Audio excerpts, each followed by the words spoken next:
Halo, senang sekali bisa kembali lagi bareng Anda. Hari ini kita, punya misi khusus nih. Sesuai permintaan Anda juga. Kita mau ngupas contoh-contoh nyata kepemimpinan strategis. Sumber kita kali ini kutipan dari buku Leading with Strategic Thinking oleh Aaron K. Olson dan B. Keith Simerson. Kita fokus ke studi kasus menarik di bab 3 buku itu. Jadi tujuan kita sekarang ini mau coba memahami berbagai rasa atau tipe kepemimpinan strategis ya, lewat cerita kayak Indiegogo, terus merger P&G Gillette di Amerika Latin, ada Design for America, sama Google Takeout. Kita bakal pakai kerangka kerja dari buku itu buat membedahnya. Oke, mari kita mulai aja ya. Nah, inti dari buku ini kan bilang kalau kepemimpinan strategis itu perlu dua hal penting. Pertama, punya wawasan strategis, jadi bisa ngebentuk strateginya gitu. Terus yang kedua, kemampuan mendorong perubahan strategis. Ini soal eksekusinya. Nah, bab 2 itu ngenalin 4 tipe pemimpin strategis. Ada visioner, direktif, inkubator, sama kolaboratif. Ini yang bakal kita pakai jadi kayak kacamata buat lihat contoh-contoh di bab 3 nanti. Betul sekali. Kita mulai dari yang pertama ya, tipe visioner. Contohnya paling pas itu Indiegogo. Di sini, kekuatan utamanya itu datang dari wawasan atau visi pribadi yang kuat banget dari pendirinya. Kayak Dana Ehring-Leman sama Slava Rubin, itu visi mereka kan jelas, mau mendemokratisasi akses ke modal.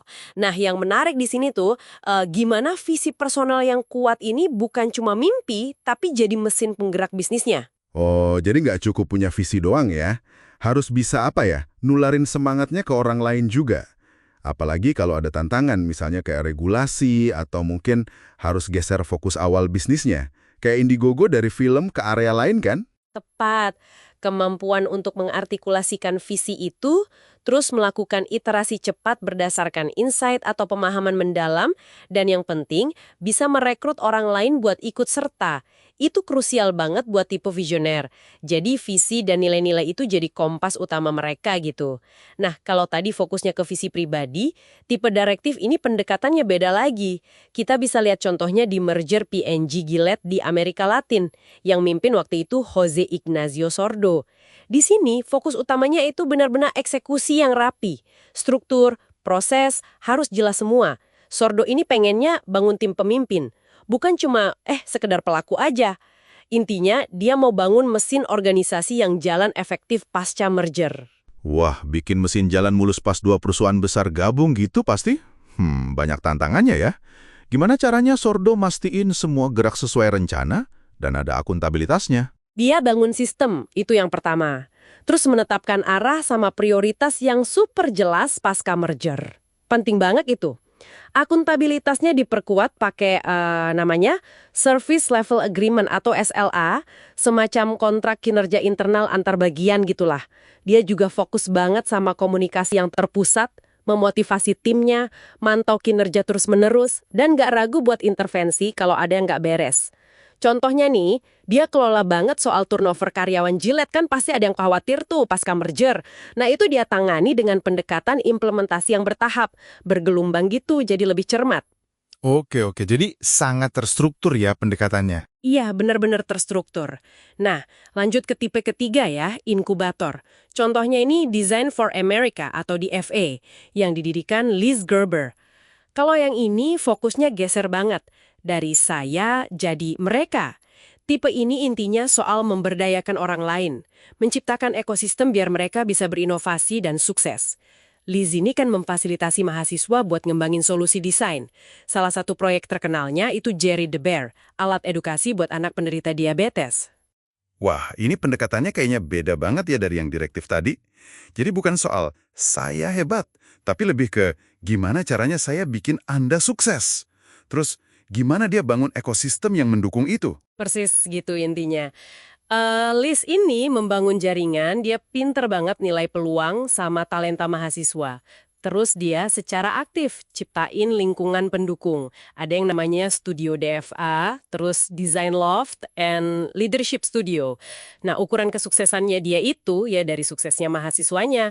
Entah mereka bisa luncurin proyeknya atau bahkan bikin startup sendiri. Tantangannya pasti ada ya, terutama soal gimana cara mengembangkan model ini biar lebih luas. Tapi intinya tetap pemberdayaan. Pemberdayaan ya kuncinya. Menarik. Terakhir nih, tipe kolaboratif. Contohnya proyek Google Takeout. Ini diperjuangkan oleh Brian Fitzpatrick.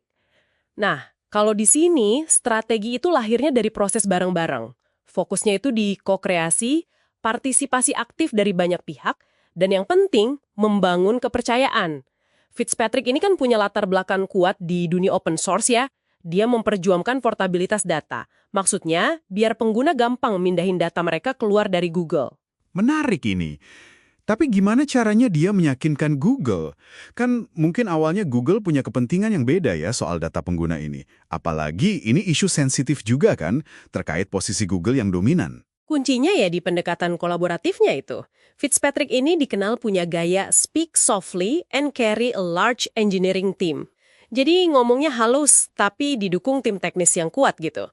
Dia aktif banget bangun hubungan, dengerin masukan dari berbagai pihak, dan yang paling penting, dia cari irisan kepentingan bersama, antara Google, pengguna, sama ekosistem internet secara luas. Dia bisa nunjukin kalau takeout ini bisa jadi langkah strategis juga buat Google, termasuk buat jawab isu soal monopoli. Jadi intinya, bangun kepercayaan dan mau berbagi kekuatan buat capai tujuan bareng. Oke, jadi 4 contoh ini Indiegogo dengan visinya yang kuat, P&G Gillette dengan eksekusinya yang rapi, Design for America dengan pemberdayaannya, dan Google Takeout dengan kolaborasinya, benar-benar nunjukin ya betapa luasnya spektrum kepemimpinan strategis itu. Semuanya valid dengan caranya masing-masing. Mengenali pola-pola ini bisa sangat membantu Anda buat ngebaca gaya kepemimpinan orang di sekitar Anda, atau bahkan buat refleksi gaya Anda sendiri. Betul, dan perlu diingat juga ya, di dunia nyata itu, tipe-tipe ini jarang banget muncul murni sendirian. Pemimpin yang hebat itu seringkali bisa mengkombinasikan atau beradaptasi. Pakai pendekatan yang beda tergantung situasinya. Jadi, kerangka kerja ini lebih pas dilihat sebagai alat bantu analisis aja. Berguna banget, tapi bukan kategori yang kaku dan membatasi. Jadi kesimpulannya apa nih buat Anda? Poin utamanya jelas ya. Nggak ada satu cara benar atau terbaik buat memimpin secara strategis. Justru, kemampuan buat ngenalin, memahami, dan mungkin mengadopsi berbagai pendekatan ini yang sangat berharga. Seperti yang kita lihat dari kasus-kasus di bab 3 tadi. Dan mungkin memunculkan satu pertanyaan penting ya buat direnungkan lebih lanjut. Buku ini kan menekankan banget integrasi antara pemikiran strategis, yaitu merancangnya, dan tindakan kepemimpinan, yaitu melaksanakannya. Tanpa aksi, pemikiran sehebat apapun ya cuma jadi latihan intelektual aja, nggak ada hasilnya. Tapi sebaliknya, tanpa pemikiran strategis yang matang, aksi bisa jadi cuma sibuk kesana kemari tanpa arah yang jelas kan? Nah, pertanyaannya untuk Anda renungkan, saat ini Anda merasa lebih seperti seorang arsitek strategis yang mungkin brilian dalam merancang, tapi agak kesulitan dalam membangun atau mengeksekusi? Atau sebaliknya, Anda seorang mandor yang jago banget eksekusi, tapi mungkin kadang membangun tanpa cetak biru atau arah strategis yang kokoh? Gimana caranya Anda bisa lebih baik lagi menyeimbangkan keduanya dalam konteks Anda sendiri? Mungkin bisa ambil inspirasi dari salah satu gaya kepemimpinan yang baru kita bahas tadi. Wah, itu pertanyaan reflektif yang bagus banget buat dibawa pulang ya. Terima kasih sudah bergabung dalam penelahan kita kali ini. Sampai jumpa di pembahasan berikutnya.